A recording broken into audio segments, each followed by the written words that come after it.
Aláròyé máa wí o. irú ọmọ wo wá ni Joseph yìí, ọ̀gá rẹ̀ tó gbà á síṣẹ́ ló lọ́ọ́ jà lólè lákùrẹ́.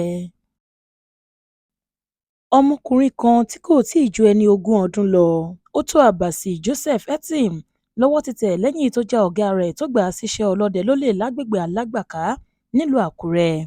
Nígbà tó ń fìdí ìṣẹ̀lẹ̀ yìí múlẹ̀ nínú àtẹ̀jáde tó fi ṣọwọ́ sí wa, alūkkóró àjọ Civil Defence nípínlẹ̀ Ondo, Daniel Aidamebo, ní láti bí oṣù mẹ́ta sẹ́yìn làwọn ti ń wá afurasí olè náà, ọwọ́ àwọn tó padà tẹ̀ láàrin ọ̀sẹ̀ tá a wà yìí.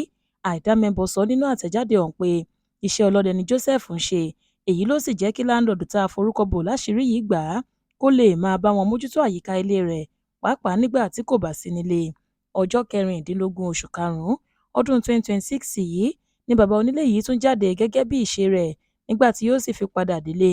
Ṣe ló bá géètì àti ilẹ̀kùn àbáwọlé rẹ̀ ní ṣíṣí sílẹ̀ gbayawu, tí kò sì rẹ́ni tó jọ ọlọ́dẹ tó gbà láti bàṣọ ilé. Nígbà tí baálé ilé yìí sì lọ yẹ kámẹ́rà CCTV ilé rẹ̀ wò, Joseph lórí tó ń fi kọ́kọ́rọ́ sílẹ̀kùn ilé ọ̀hún tó sì ń kó àwọn nǹkan olówó iyebíye ńláńlá jáde nínú rẹ̀. Lẹ́yìn èyí ló mórí lé ọ́fíìsì àjọ Civil Defence láti lọ́ọ́ ṣàlàyé ohun tó ṣẹlẹ̀ fún wọn.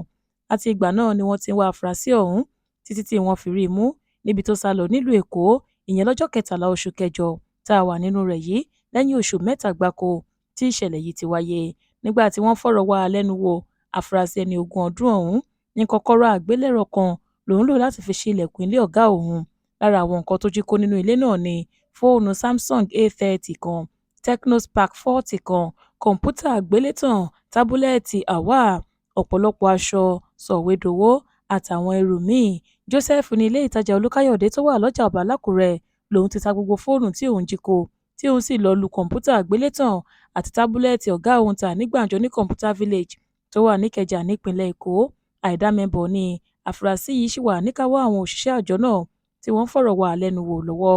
Ó ní ó ṣeé ṣe kó fojú balẹ̀ ẹjọ́ lẹ́yìn tí ìwádìí bá parí tán. Olúṣèyẹ Iyèadé ló ṣe àkójọpọ̀ ìròyìn yìí fún ìkànnì Aláròyé Online TV.